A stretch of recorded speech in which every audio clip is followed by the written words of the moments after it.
The sword pressed cold against Captain James Blackwood's throat as he knelt in the Earl's study. Rain hammered the windows of Ravenshollow Manor, while thunder shook the walls. The Earl of Ravenshollow stood behind his massive oak desk, his dark eyes burning with rage and something else James couldn't name. Fear, perhaps, or desperation.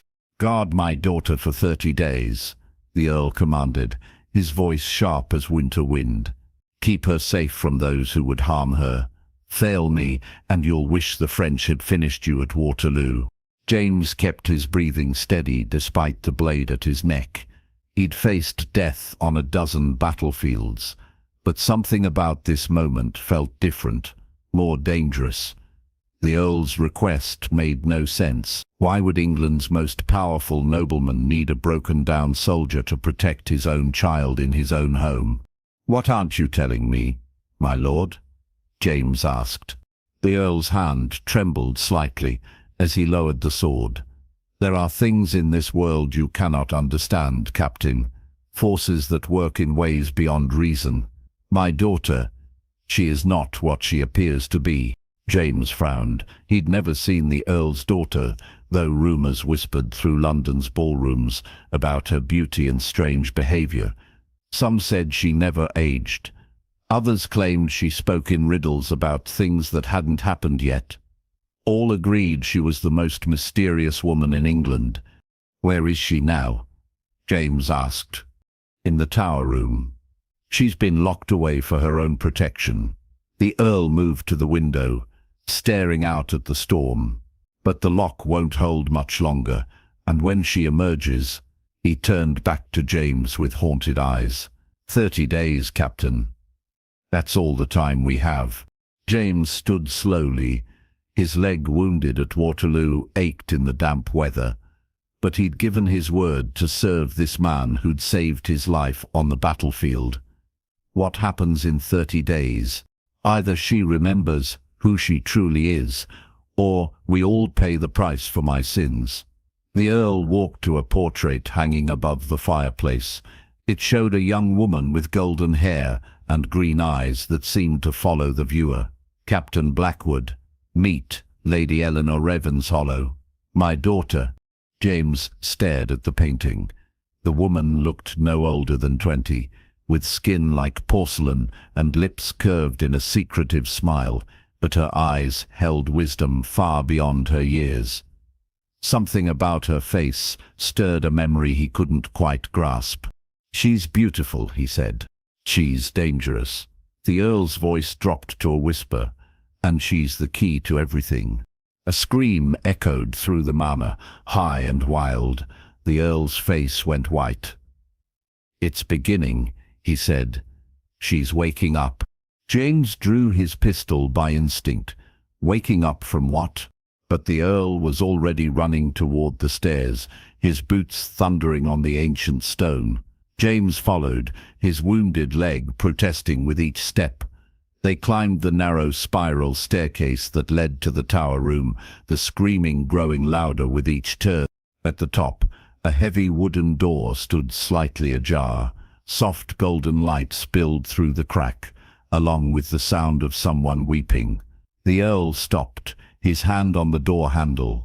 "Remember, Captain, 30 days. No matter what happens, no matter what she says or does, you must keep her safe." He pushed open the door. The tower room was circular, with tall windows that let in the storm's fury. Candles flickered on every surface, casting dancing shadows on the stone walls. In the center of the room stood a four-poster bed, draped in white silk, and on that bed sat the most beautiful woman James had ever seen. She looked exactly like her portrait, but seeing her in person stole his breath. Her golden hair fell in waves to her waist, and her green eyes were bright with unshed tears. She wore a simple white nightgown that made her look like an angel, but when she saw them, her expression changed to something wild and afraid. "You?" she whispered, staring at James. "I know you." James felt his heart skip a beat. "I don't believe we've met, my lady." She stood slowly, moving with the grace of a dancer. James, little James, with the crooked smile and scraped knees. Her voice was soft and musical, but the words made no sense. You used to bring me flowers from the garden. Daisies were my favorite. The Earl stepped between them. Eleanor, this is Captain Blackwood.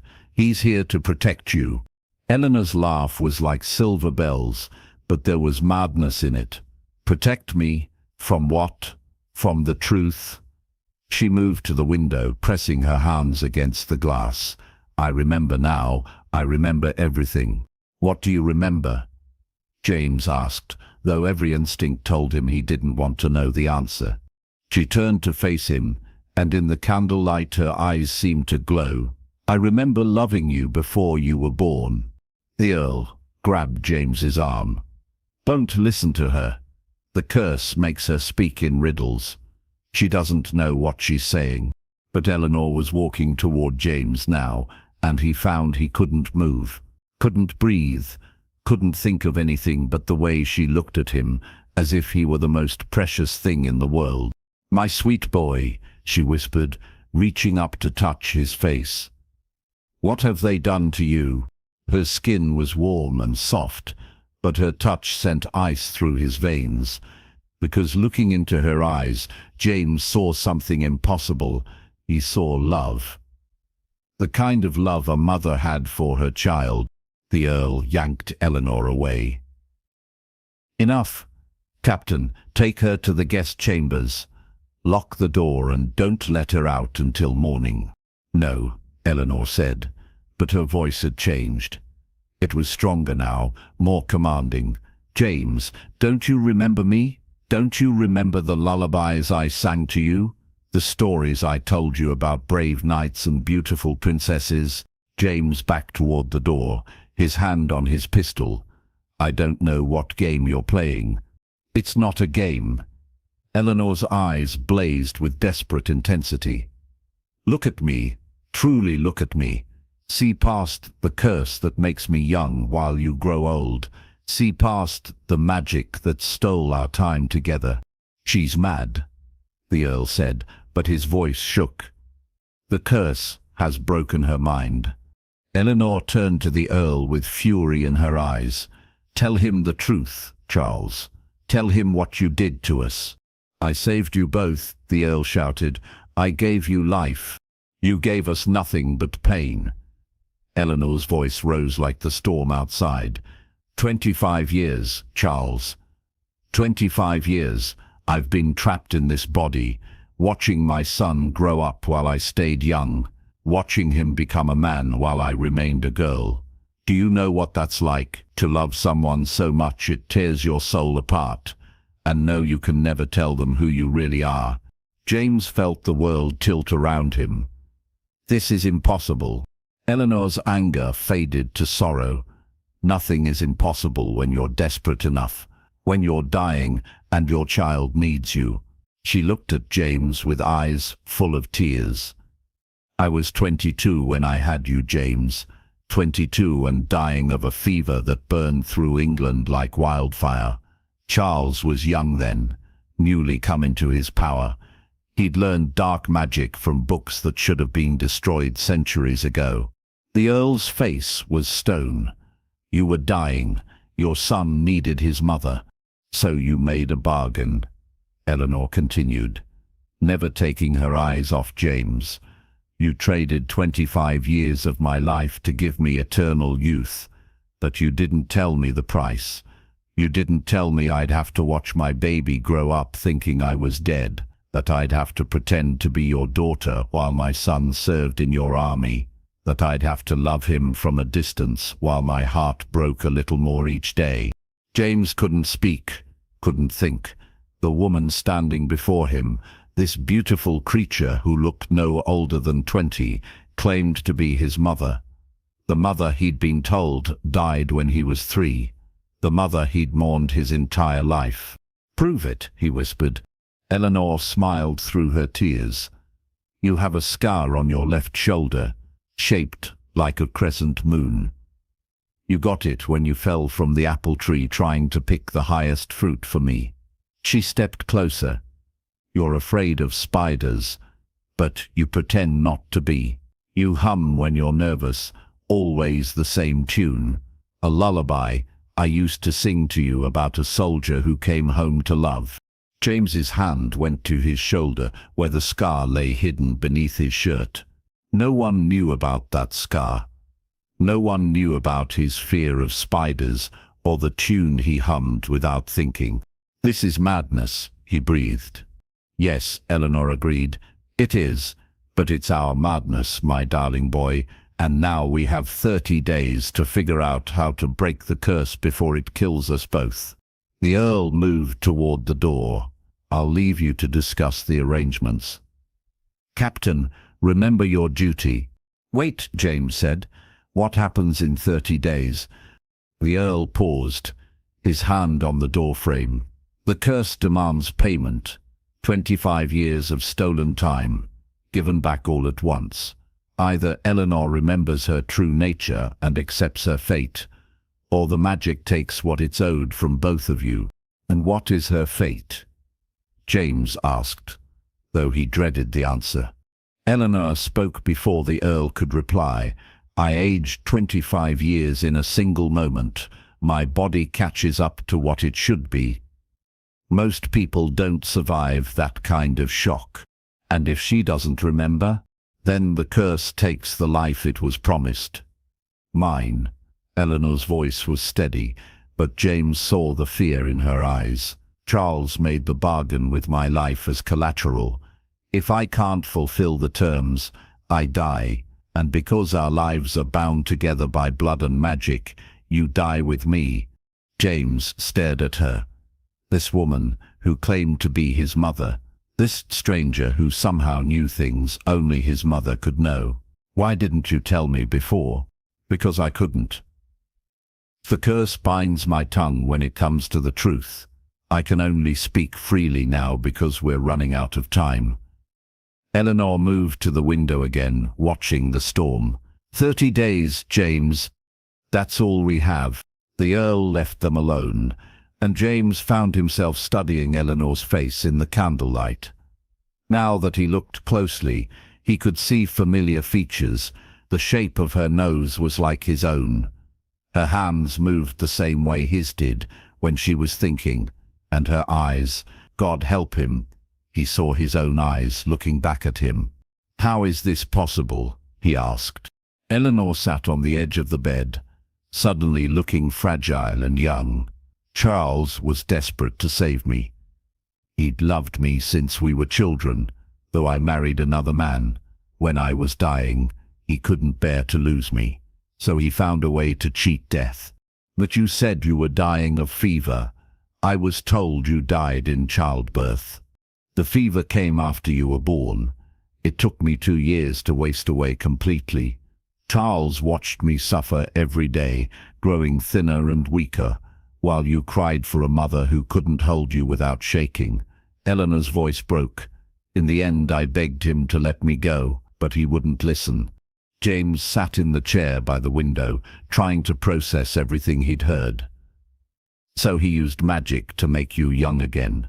Not exactly. He made a bargain with forces older than England itself. The curse would give me eternal youth for 25 years, but at the end of that time I had to choose. Accept my true age all at once, or die and take my bloodline with me. Why 25 years? Eleanor's smile was sad. Because that's how long Charles thought it would take for you to become a man who could take care of himself.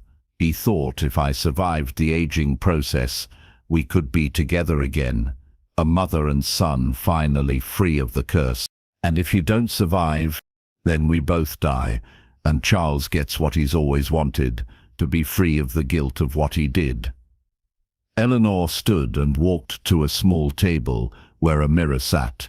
She stared at her reflection with disgust. Do you know how many times I've wanted to tell you the truth? How many nights I've stood outside your window watching you sleep, wanting to hold you just once? James felt tears burn his eyes, I mourned you. I grieved for a mother I thought was dead. I know. I watched you cry at the grave Charles built for me. An empty grave, because I was standing 20 feet away, trapped in a body that would never age, never change, never be allowed to love you the way I wanted to. Eleanor turned from the mirror. But now we have 30 days. 30 days to break the curse and find a way to be together. How do we break it? Eleanor moved to an old wooden chest in the corner of the room. She lifted the lid and pulled out a leather-bound book, its pages yellow with age. Charles isn't the only one who's been studying magic. I've had 25 years to research ways to break this curse. She opened the book, and James saw pages covered in strange symbols and handwritten notes. There is a way, but it's dangerous, and it requires something from you that I have no right to ask. Tell me. Eleanor met his eyes. True love's kiss. Not romantic love, but the pure love between a mother and child. If you can see past this cursed body and love me as your mother, truly and completely, the magic will break. James stared at her. That's all? That's everything. Don't you see? The curse feeds on separation and sorrow. It grows stronger every day we're apart. Every moment we pretend to be strangers. But love is stronger than any magic. Love can break any curse. Eleanor closed the book. But you have to mean it, James. You have to love me not as the beautiful young woman you see, but as the mother who bore you and raised you and never stopped loving you, even when she couldn't show it. James stood and walked to her. Up close, he could see the pain in her eyes, the years of loneliness and heartbreak. I want to believe you. Then try. We have 30 days to remember how to be mother and son. 30 days to build the love we lost. Eleanor reached out hesitantly and touched his hand. Will you stay with me? Will you let me try to be your mother again? James looked down at their joined hands. Her skin was smooth and young, but her touch felt familiar, safe, like coming home after a long war. I'll stay. Relief flooded Eleanor's face. Thank you. They spent the rest of the night talking. Eleanor told him stories about his early childhood, things he'd forgotten or never known. She told him about the day he was born, how perfect and small he'd been. She told him about his first steps, his first words, the way he used to follow her round the garden like a duckling following its mother. And slowly, impossibly, James began to remember. Not clear memories, but feelings. The sense of being loved completely and unconditionally. The safety of strong arms holding him when storms raged outside. The sound of a soft voice singing him to sleep. As dawn broke over Ravenshollow Manor, James found himself believing the impossible. This young woman with her golden hair and green eyes was his mother. The mother he'd thought was dead. The mother he'd missed every day of his life. What do we do now? He asked, as morning light filled the tower room. Eleanor smiled, and for the first time since he'd met her, she looked truly happy. Now we have 29 days to fall in love all over again. But breaking a 25-year-old curse would prove harder than either of them imagined. Because Charles, Earl of Ravenshollow, had no intention of letting his greatest treasure slip away, and there were others who knew about Eleanor's secret, others who would kill to possess the power that kept her young. The next morning, James moved his belongings to the room next to Eleanor's in the tower. The Earl had given them the entire wing, claiming it was for security purposes, but James suspected the real reason was to keep Eleanor as far from the other servants as possible. "Tell me about the people who want to hurt you," James said as they broke their fast together in Eleanor's sitting room. Eleanor poured tea with hands that shook slightly. "There's a man named Marcus Thornfield. He's a collector of magical artifacts and cursed objects. He's been hunting me for years, trying to figure out the source of my eternal youth. How does he know about you? Charles isn't as careful as he thinks. There are whispers in certain circles about the Earl's daughter who never ages. Marcus has been watching the manor, taking notes, asking questions. Eleanor set down the teapot. 3 months ago, he tried to kidnap me from the gardens. That's when Charles decided I needed protection. James buttered a piece of toast, thinking, what does this Thornfield want exactly? He wants to steal the curse for himself, or bottle my blood and sell it to the highest bidder. There are wealthy men who would pay fortunes for eternal youth, even cursed youth. Eleanor's voice grew cold. He doesn't care what happens to me in the process. And there are others. Eleanor nodded grimly. A woman named Victoria Ashworth. She's Charles's cousin, and believes she should have inherited the earldom instead of him. She knows something isn't right about my story, and she's been digging into our past. If she discovers the truth, she could use it against the Earl. She could destroy us all. The scandal alone would ruin Charles. And if the truth about the curse becomes public knowledge, every dark magic practitioner in Europe will come hunting for me. Eleanor stood and walked to the window. That's why we have to break the curse quickly, before they can hurt us. James joined her at the window. Below in the gardens, he could see servants going about their daily tasks. Everything looked normal and peaceful, but he couldn't shake the feeling that they were being watched. There's something else you should know, Eleanor said quietly. The curse isn't just keeping me young, it's making me stronger, faster. My senses are sharper than they should be. Sometimes I can hear conversations from 3 rooms away. Sometimes I know things before they happen. Like what? Eleanor turned to him with troubled eyes.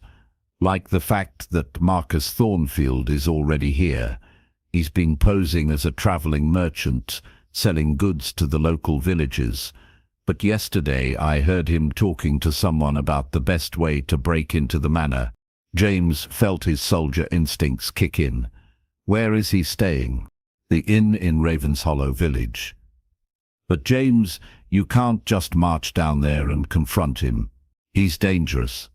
He's killed people before to get what he wants. Eleanor grabbed his arm. Promise me you won't do anything reckless. James covered her hand with his. I promise to be careful, but I won't let anyone hurt you. Eleanor's eyes filled with tears. I've missed this. Having someone care about my safety. Having someone want to protect me. You're my mother, James said, and saying the words aloud made them feel more real. Of course I want to protect you. They spent the afternoon in the manor's library researching everything they could find about curses and how to break them. Eleanor had collected dozens of books over the years, some in languages James couldn't read. But the message was consistent. True love was the most powerful magic of all. The problem, Eleanor explained as she translated a passage from Latin, is that the curse fights back. The closer we get to breaking it, the stronger it becomes. It will try to turn us against each other. It will make us doubt what we feel. How? Eleanor closed the book and looked at him seriously. It will make you see me as a temptation instead of your mother. It will try to twist the love between us into something wrong and shameful. And it will make me doubt that you could ever truly love me after all the years we've lost. James felt a chill run down his spine. We'll fight it. I hope so. But James, if the curse starts affecting your mind, if you begin to feel things for me that aren't appropriate, you have to tell me immediately. We can't let it win by making us into something we're not. That evening, James walked the grounds around the manor, checking the security and learning the layout. The estate was vast, with multiple buildings and dozens of places where an intruder could hide. He made mental notes about weak points in the defenses and ways to improve their safety. As he passed near the stables, he heard voices. Two men were talking in low tones, and something about their conversation made James pause in the shadows. "The Earl's daughter is more beautiful than they say," one man said. "Like an angel, but with fire in her eyes. Beauty won't matter much when we're done with her," the second man replied. "Thornfield wants her alive, but he didn't say she had to be unmarked." James drew his pistol and stepped into the light. "Good evening, gentlemen." The two men spun around. They were rough-looking, dressed like common laborers, but James could see the outline of weapons beneath their coats. "Who are you?" the first man demanded. "I'm the man who's going to ask you very politely to leave this property." James kept his gun trained on them. "Unless you'd prefer to explain to the magistrate what you're doing lurking around private grounds after dark." The second man's hand moved toward his coat, but James cocked his pistol. The sound was loud in the quiet evening air. "I wouldn't, if I were you. We're just passing through," the first man said quickly. "No harm meant." "Good, then you won't mind passing through somewhere else." James gestured toward the road with his gun. Now, the men backed away, hands visible, but the look in their eyes promised this wasn't over. James watched them disappear into the darkness before holstering his weapon and heading back to the manor. He found Eleanor in her sitting room, reading by candlelight. She looked up when he entered, and he saw fear flicker across her face. "What happened?" she asked. James told her about the men at the stables. Eleanor went pale. "It's starting. Thornfield is making his move. Then we need to be ready." James sat across from her. "Tell me everything you know about him. His methods, his weaknesses, his allies." Eleanor set down her book. "Marcus Thornfield is in his 50s, but he looks younger because he's experimented with dark magic on himself. He's strong and fast, but not as much as he thinks he is. His weakness is his arrogance. He believes no one can match his knowledge of the occult." "What about his men?" "Hired thugs, mostly. They're loyal because he pays well, but they're not fanatics. If we can eliminate Thornfield, the others will likely flee." Eleanor stood and paced to the fireplace. "But James, we can't just fight our way out of this. The curse makes me valuable to too many people. Even if we stop Thornfield, others will come. Not if we break the curse first." Eleanor turned to face him. "That's what I'm afraid of. We've been so focused on the external threats that we haven't made progress on the most important thing. We need to work on our relationship. We need to remember how to be mother and son." James looked at her, this beautiful young woman who claimed to be his mother. It was still hard to believe, still felt impossible, but when she smiled at him, he felt something warm and familiar in his chest. "Tell me more stories about when I was little." Eleanor's face lit up. She returned to her chair and began to speak of lazy summer afternoons when he was 4 years old, how he would help her tend the flowers and chase butterflies. She told him about the day he brought her a frog he'd caught, convinced it was the most wonderful gift in the world. As she talked, James closed his eyes and let her voice wash over him. And slowly, like fog clearing from a landscape, memories began to surface. Real memories this time, not just feelings. He remembered the garden she described. He remembered the frog, and how proud he'd been to give it to her. He remembered her laugh when the creature hopped away, and how she'd hugged him and told him he was the sweetest boy in the world. "I remember," he whispered. Eleanor stopped mid-sentence. "What do you remember?" "The frog. I was so proud of that stupid frog." James opened his eyes and looked at her. "You didn't scream or push it away like most ladies would have. You acted like it was a precious gift." Tears ran down Eleanor's cheeks. "It was a precious gift. You gave it to me with such love in your little heart. I called you Mama then." "Yes, you did. Eleanor's voice was thick with emotion. I've missed hearing that word more than you can imagine. James stood and walked to her chair. He knelt beside it, taking her hands in his. "Mama," he said softly. Eleanor sobbed and pulled him into her arms. For a moment, James felt strange embracing this young woman. But then the feeling passed, replaced by something deeper and more powerful. This was his mother. This was the woman who had given him life and loved him beyond measure. The curse had stolen their time together, but it couldn't steal their love. They held each other and cried for all the lost years, all the missed moments, all the love that had been forced into hiding, and neither of them noticed the dark figure watching from the gardens below, or the way the shadows seemed to move closer to the windows as their embrace continued. Breaking the curse wouldn't be as simple as remembering the past. The magic that bound Eleanor was ancient and hungry, and it had no intention of letting go without a fight.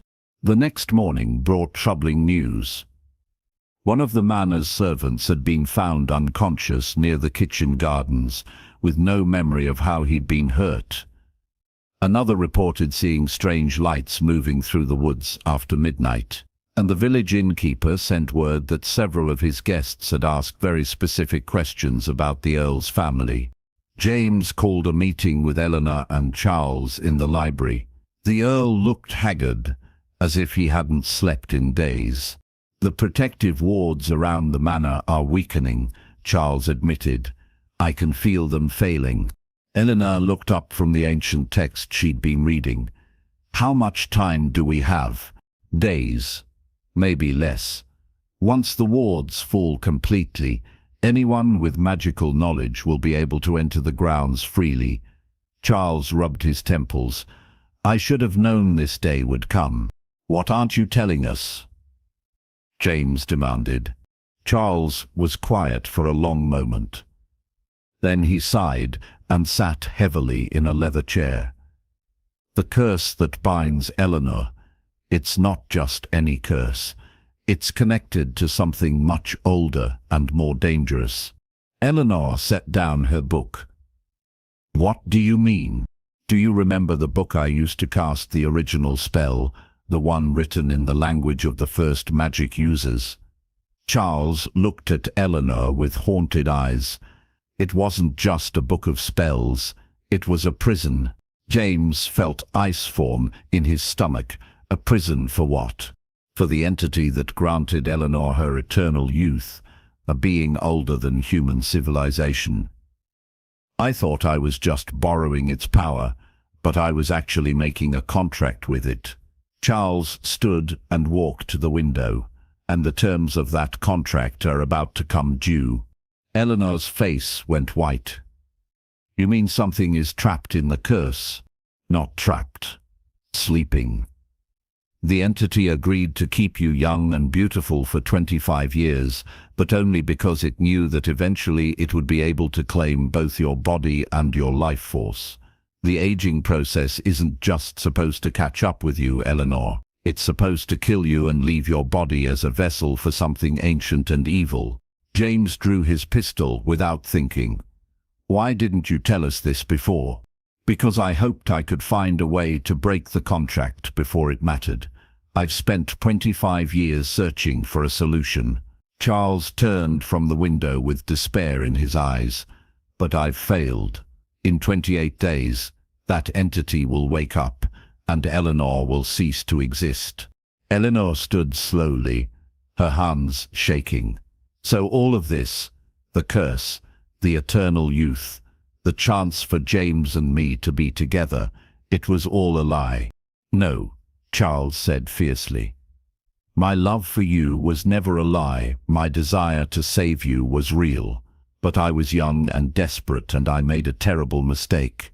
James holstered his weapon, but kept his hand near it. "There has to be a way to break the contract." "There is," Eleanor said quietly. "I found it last night in one of the older texts." She picked up a different book, this one bound in black leather and covered with silver symbols. but the price is higher than any of us imagined. Tell us, James said. Eleanor opened the book to a page covered with diagrams and dense text. The entity can only claim me if I'm alive when the 28 days are up. But if I die before then, the contract becomes void. Absolutely not, James said immediately. Wait, let me finish. Eleanor held up her hand. If I die by my own choice, willingly and with full knowledge of the consequences, the curse breaks completely. The entity gets nothing, and because our lives are bound together by blood and magic, James lives. But you die, James said. Eleanor met his eyes.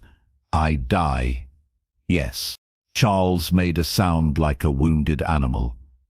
Eleanor, no. There has to be another way. There is, Eleanor said, but it's even more dangerous. She turned the page. True love's kiss, given freely and completely, can break any contract made with the old powers. But it has to be perfect love, without any doubt or hesitation. And if there's even the smallest crack in that love, the entity will use it to possess both the giver and receiver of the kiss. James felt the room spin around him. So our choices are to let you die, or risk both of us being possessed by some ancient evil. Those are the choices, Eleanor confirmed. Charles slammed his fist on the desk. This is my fault, all of it. I should be the one to pay the price. You can't, Eleanor said gently. The contract is bound to my bloodline. Only James and I can break it. They spent the rest of the day in grim planning. If they were going to attempt to break the curse with true love's kiss, they needed to be absolutely certain of their feelings for each other.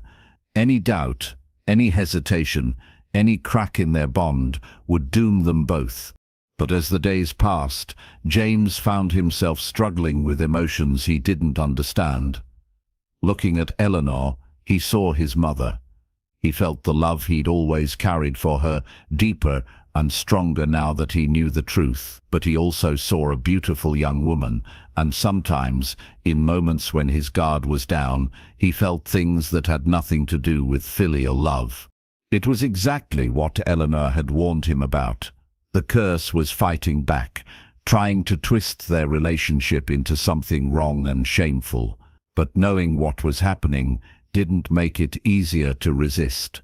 On the 20th day, James found Eleanor in the garden at sunset, tending to the roses she'd planted years ago. She looked up when he approached, and he saw the same struggle in her eyes that he felt in his heart. It's getting harder, she said quietly. The curse? She nodded. I look at you and I see my son, my precious boy who I love more than life itself. But I also see a handsome man who's been kind to me, who's protected me, who's shown me more affection in 20 days than I've received in 25 years.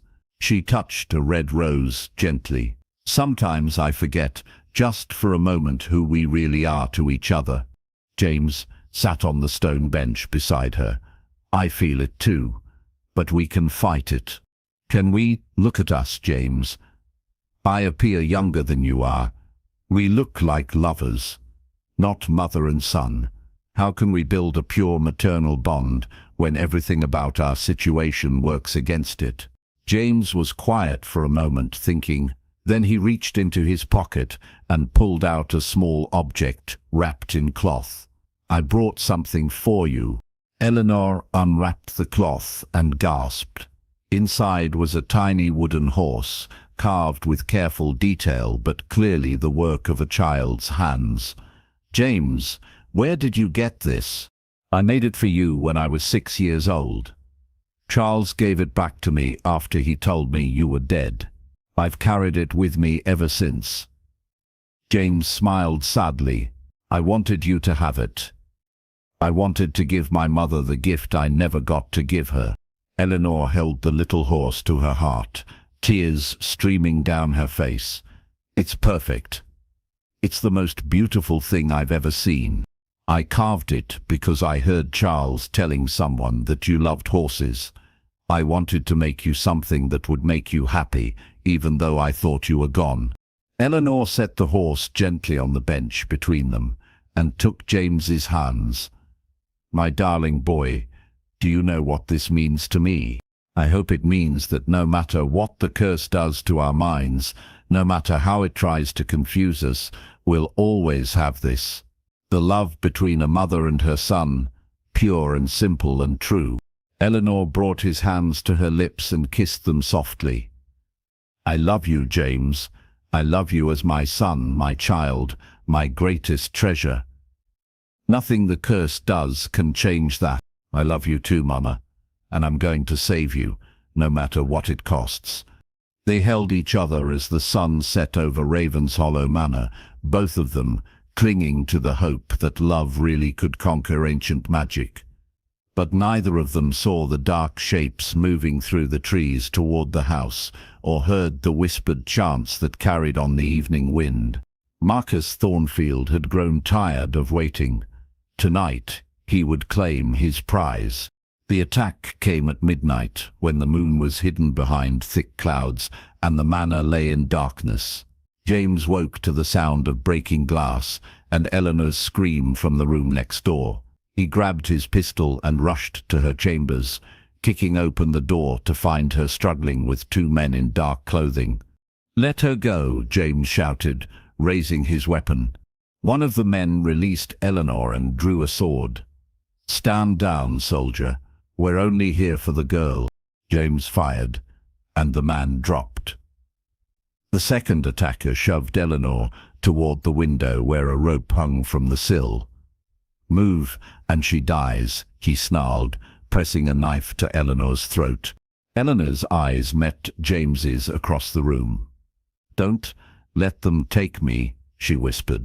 Before James could respond, Eleanor drove her elbow into her captor's stomach and broke free. The man lunged after her with his knife, but James was faster. His second shot took the attacker in the chest, dropping him beside his companion. "Are you hurt?" James asked, pulling Eleanor away from the bodies. "No, but there are more of them. I can hear them in the halls." Eleanor grabbed her cloak from a chair. "We have to get out of here." They ran through the manor's corridors, hearing shouts and the sound of fighting from other parts of the house.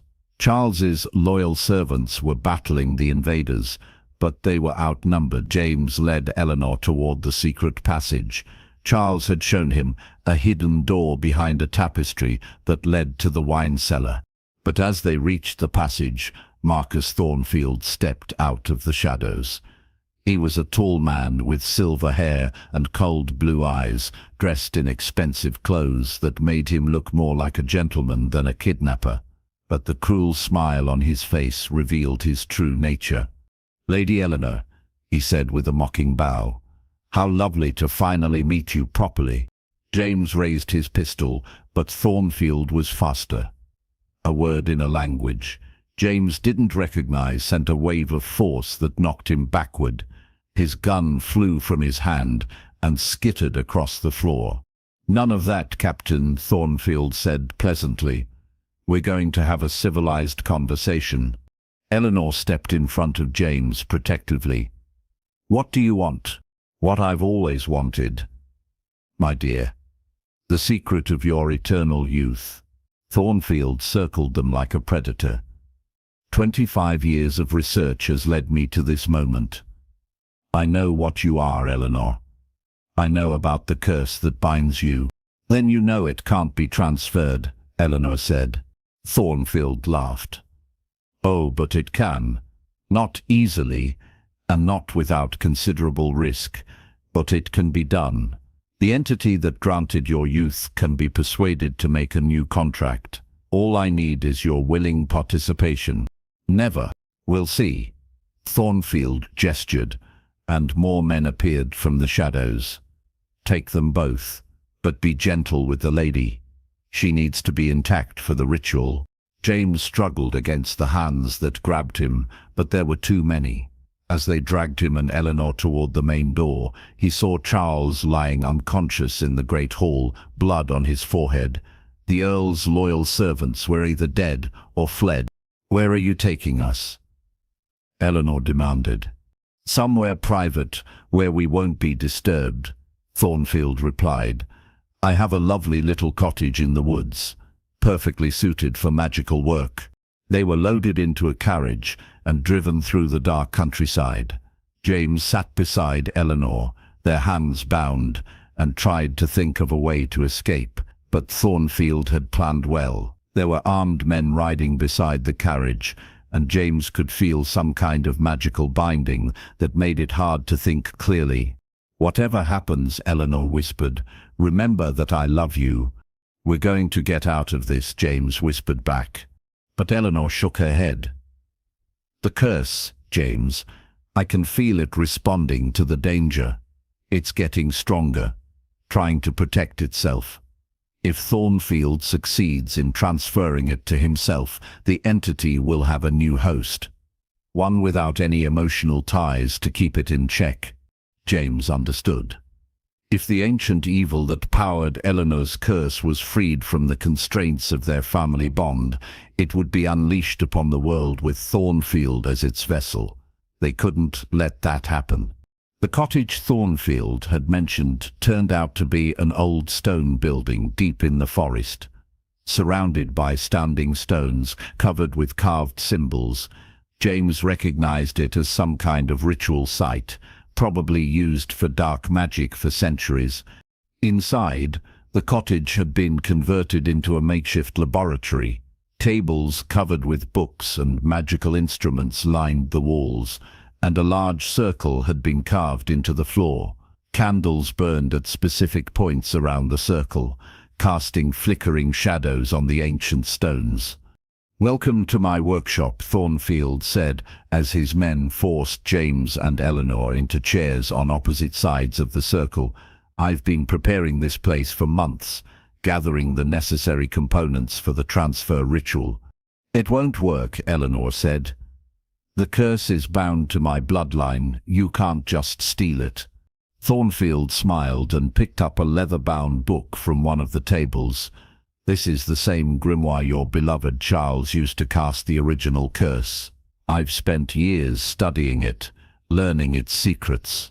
The entity that granted your youth is hungry, my dear. It's been trapped in a passive state for 25 years, feeding on nothing but time. But if I offer it something more substantial, it might be willing to renegotiate." "What do you mean?" James asked, though he dreaded the answer. Thornfield opened the book to a page covered with diagrams showing human figures arranged around a ritual circle. "The entity feeds on life force, on the essence of living beings. If I sacrifice your life, Captain, and offer that energy to power the transfer, the curse will move from Eleanor to me." Eleanor screamed and struggled against her bonds.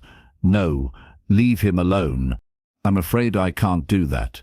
You see, the ritual requires a blood sacrifice from someone connected to the cursed individual, and who could be more connected than a loving son?" Thornfield set the book down and picked up a ceremonial dagger from the table. "Don't worry, Eleanor. His death will be quick. And once I have your curse, you'll age naturally and die within minutes. You'll be reunited soon enough." James looked at Eleanor across the circle and saw desperation in her eyes. They were running out of time, and the curse was making it harder to think clearly. But then he remembered something Eleanor had told him about true love's kiss. If they could break the curse before Thornfield completed his ritual, the entity would have nothing to transfer. "Eleanor," he said quietly, "do you remember what you told me about perfect love?" Eleanor's eyes widened with understanding. "James, no, it's too risky. If we fail, if we don't try, we're both dead anyway." James struggled against the ropes, binding his wrists. "Trust me, Mama. Trust our love." Thornfield had begun to chant in the ancient language, reading from the grimoire. The candles around the circle flared brighter, and James could feel something stirring in the air around them. something old and hungry and evil. "I love you," Eleanor said, tears streaming down her face. "I love you as my son, my child, my heart." "I love you too, Mama. I love you more than my own life." James poured every ounce of sincere emotion into his words. "You are my mother, and nothing in this world or any other can change that." The ropes binding James's wrists suddenly snapped. Not cut, but dissolved by some invisible force. He stood and walked toward Eleanor, ignoring Thornfield's angry shouts. The candles around the circle began to flicker as competing magics clashed in the small space. "Stop!" Thornfield raised the dagger. "The ritual is not complete." But James was already kneeling beside Eleanor's chair, freeing her hands with gentle fingers. She stood and cupped his face in her hands, looking into his eyes with infinite love. "My precious boy," she whispered. "My beloved mother," he replied. Their lips met in a kiss that was pure and perfect and filled with 25 years of lost love.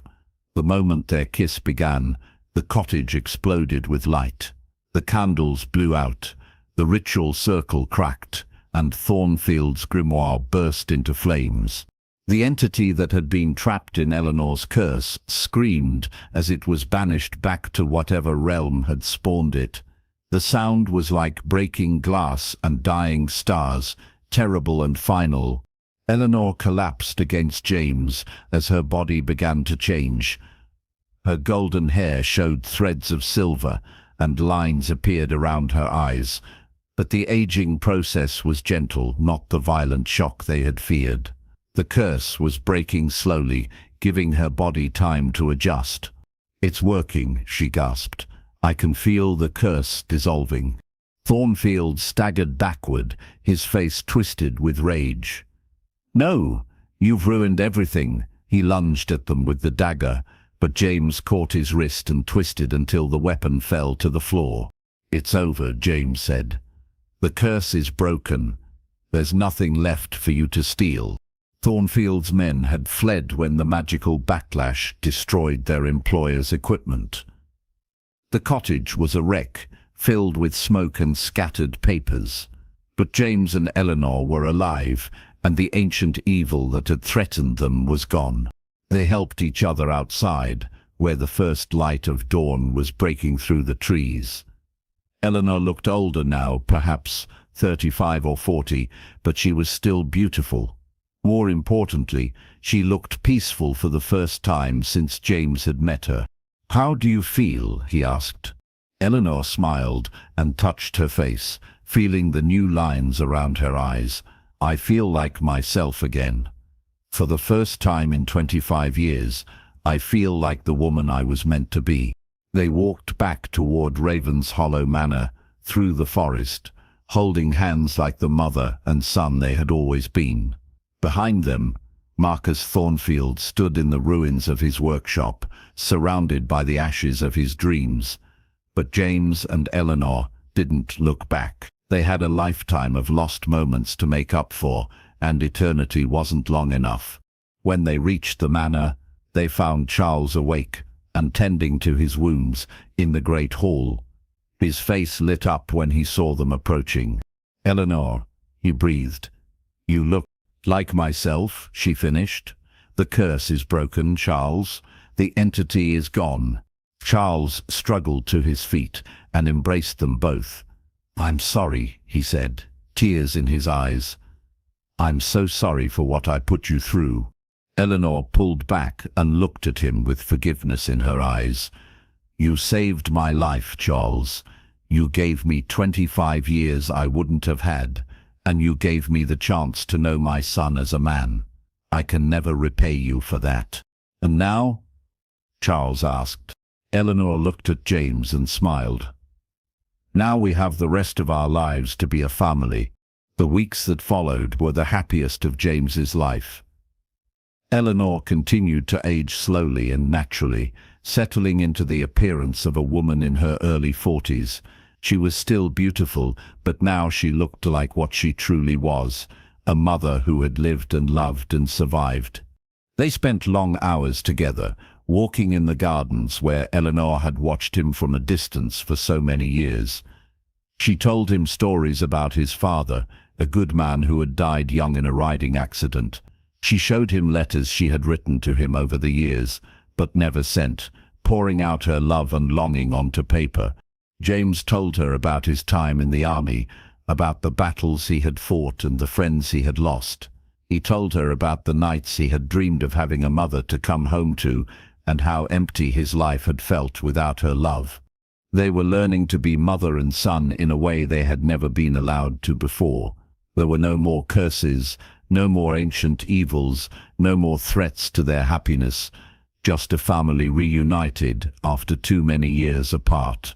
One evening, as they sat by the fire in Eleanor's sitting room, she looked at him with contentment in her eyes. "Do you ever regret it?" she asked. "Breaking the curse, I mean. I could have stayed young forever." James took her hand and squeezed it gently. "I regret nothing. You're my mother, not a beautiful stranger. I wanted you back the way you were meant to be." Eleanor smiled and leaned her head against his shoulder. "I love you, my son." "I love you too, Mama." Outside, snow began to fall over Ravenshollow Manor, covering the gardens in pristine white.